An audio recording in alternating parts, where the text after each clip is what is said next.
नमस्कार। आज मी बनवते बेसन पोळी। तर डाळ भात वगैरे बनवला तर तोंडी लावण्यासाठी पण होते आणि भाजी नसेल तर एखाद्या वेळेस तर चपाती भाकरी बरोबर सुद्धा आपण खाऊ शकतो। तर झटपट होणारी आहे आणि घरच्या साहित्यात उपलब्ध साहित्यामध्ये बनणारी अशी आहे। तर चला बघूया। तर मी या लसूण पाकळ्या घेतल्यात 6, 2 मिरच्या घेतल्यात हिरव्या मिरच्या। हे जास्त तिखट नाही आहेत आणि एक छोटा चमचा एकदम मसाल्यातला तुम्ही 1 चमचा जिरे घेते। हे आता मी मिक्सर मध्ये असं भरभरीत असं वाटून घेणार आहे। तुम्ही खलबत्ता असेल तर त्याच्यामध्ये खलबत्त्यात पण वाटून कुटून घेऊ शकता। त्यासाठी मी 2 कांदे मोठे घेतलेत, आता कापून घेते बारीक बारीक असे।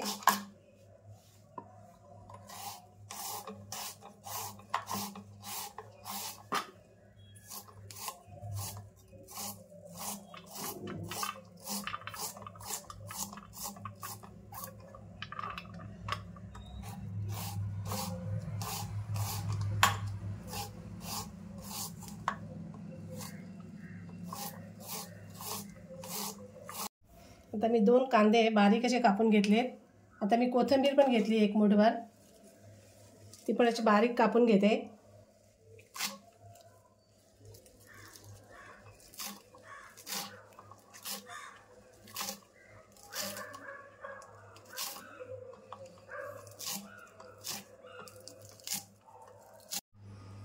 आता कांदा ना मी वाडग्यामध्ये काढून घेते।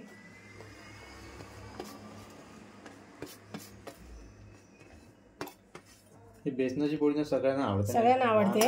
हो, मस्त अशी कुरकुरीत पण बनते आणि छान लागते। डब्याला न्यायला सुकं आपलं ड्राय पण बरं पडतं आणि आठवड्यात एकदा टिफिन मध्ये न्यायला काही हरकत नाही। किंवा भाजी नसेल तर हा एकदम चांगला पर्याय आहे।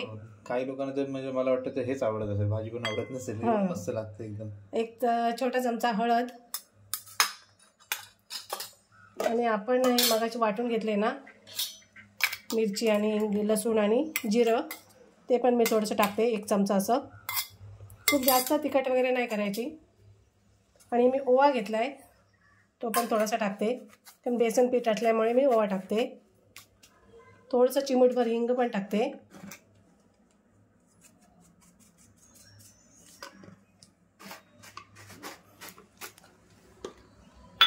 आणि मी लाल मिरची पावडर घेतली आहे, ती पण आपल्या तिखटाप्रमाणे टाकायची, आपल्याला जेवढा हवाय तेवढा।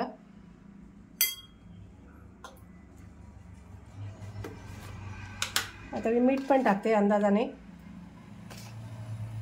ते पण तुमच्या चवीप्रमाणे टाका। आता मी कोथिंबीर पण सगळी टाकून घेते। कोथिंबीर भरपूर टाकायची, मस्त लागतं ना। हां, कोथिंबीर असेल तर छान लागतं। बटाटा पण असा टाकतात किसून, एखादा हवा असेल तर तो सुद्धा तुम्ही टाकलात तर चालेल, मी नाही टाकत घरात पण। आणि आपल्याला बेसन ना लागेल तसं घ्यायचं। तू जेव्हा मला करून देतेस तेव्हा पण असाच करतेस ना? हां, सेम असाच करते। असं म्हणजे व्हिडिओ दाखवायचं म्हणून असं वेगळं करते असं नाही? नाही, असाच करते म्हणून मी दाखवते। आणि मी तांदळाचं पीठ घेतलंय, ते सुद्धा टाकते 2-3 चमचे। आपल्याला कुरकुरीतपणा हवा असेल ना तर तांदळाचं पीठ टाकायचं। आता सगळं टाकून झालेलं आहे, आता सगळं मिक्स करून घ्यायचं सुकं। आणि आपल्याला पीठ लागलंच ना तर परत आपण वरून थोडंसं टाकू शकतो, कमीच झालं असेल तर।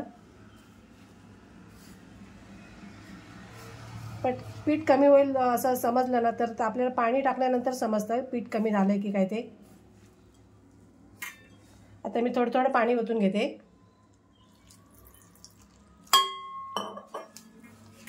खूप आपल्याला जास्त पातळ पण नाही करायचं आहे आणि खूप असं घट्ट पण नाही ठेवायचं आहे, मीडियम असं। हो।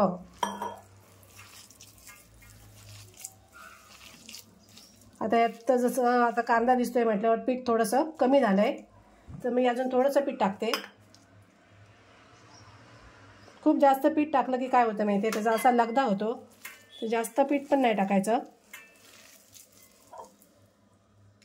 थोडं पाणी घालत राहायचं। हां, आणि मीठ आणि हवं असेल तर आपण चेक करून बघायचं असं टेस्ट करून।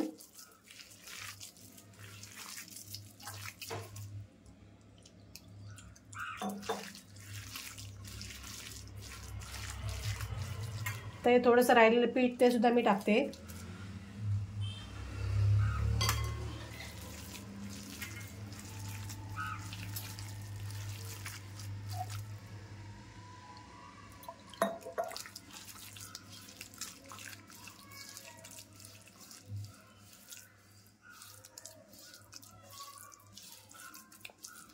हे आता बरोबर झालंय एवढं.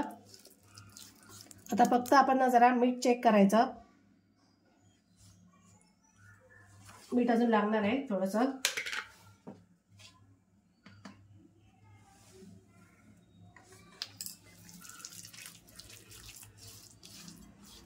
तिखट तुम्ही घरच्या साठवणीतलं टाकलं ना तरी पण चालेल.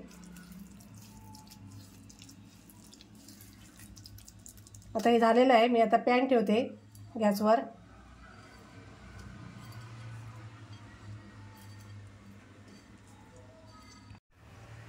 पॅन तापत ठेवला आहे मी. आता तेल पण टाकून घेते.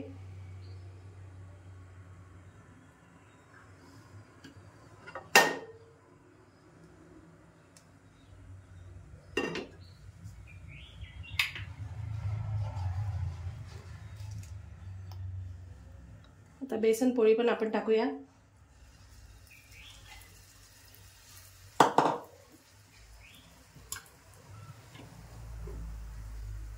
अशी व्यवस्थित आपल्याला जेवढी पातळ हवी असेल तेवढी करून घ्यायची.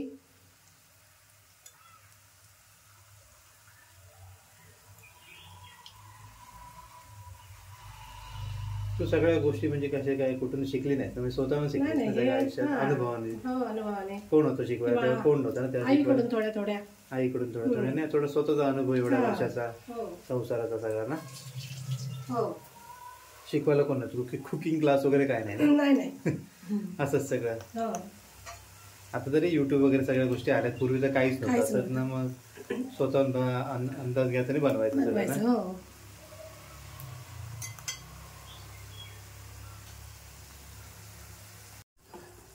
व्यवस्थित मीडियम गॅस ठेवून बनवून घ्यायचं. जास्त फास्ट पण नाही करायचं, जळून जाईल. आणि हे काही चिटकत नाही तव्याला वगैरे असं, कारण नॉनस्टिक पॅन ठेवलेला तर अजिबात नाही चिकटणार. महाराष्ट्रभरात हा पोळा सगळीकडेच बनत असेल ना? सगळ्यांकडे ना असेल, कदाचित असेल. सगळीकडे असणार. प्रत्येकाची पद्धत पण थोड्या वेगवेगळ्या असणार ना. हा तेच. एकदम आपण भजी वगैरे डीप फ्राय करतो त्याच्यापेक्षा हे कमी तेलामध्ये बनवू शकतो. आणि खायला पण छान लागतो. डाळ भात बरोबर तोंडी लावायला पण छान लागतं. चपाती भाकरीवर पण छान लागतं. जास्त करून चपाती किंवा भाकरी बरोबर तुला आवडतो ना? हो, एकदम. त्यासोबत थोडासा कांदा घेतला, तळलेली मिरची असेल तर झालं मस्त. आता आपण परतून घेऊया. झाला ना एका साईडने? हा, एका साईडने झालाय. झाला असणार. हो, झालाय.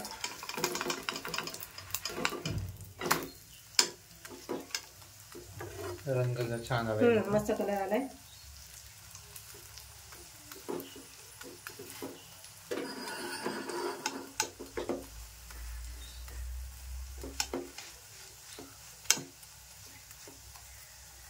त्याला जास्त वेळ नाही लागत. नाही, जास्त वेळ नाही लागत. पटकन होणार. पटकन होणार, झटपट एकदम. आणि लागणार पण टेस्टी. मला आठवतं शाळेत मला चपातीमध्ये रोल करून द्यायचं. चपातीमध्ये कसं कट करून चपातीमध्ये रोल करून. हा, तेच मस्त वाटतं. आणि मला खूप आवडायचं.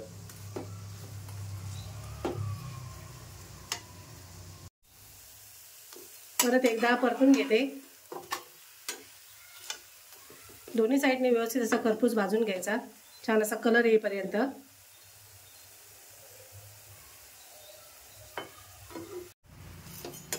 आता मस्त झाली भाजून. आता मी काढून घेते. किती मस्त कुरकुरीत झाले. छान दिसतंय एकदम ना. आणि मस्त कलर देखील छान आहे. सगळं प्रॉपर फ्राय झालंय. अजून एक पण दुसरा मी करून घेते तसाच. दोन कांद्यामध्ये आपले दोन झाले ना? दोन झाले मोठे मोठे.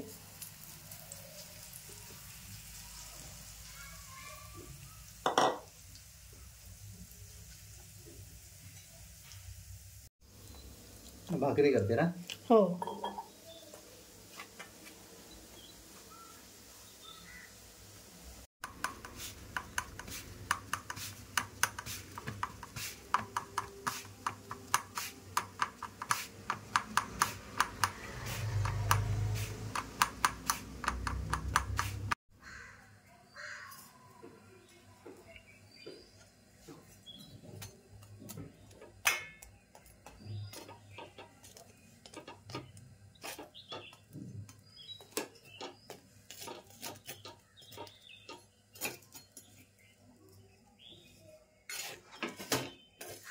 सफेद भाकरी मला खूप आवडते. मस्त झाली, सॉफ्ट होणार आहे ती थोड्या वेळाने. मस्त अशी बेसन पोळी तयार आहे. तुम्ही सुद्धा करून बघा, नक्की आवडेल तुम्हाला.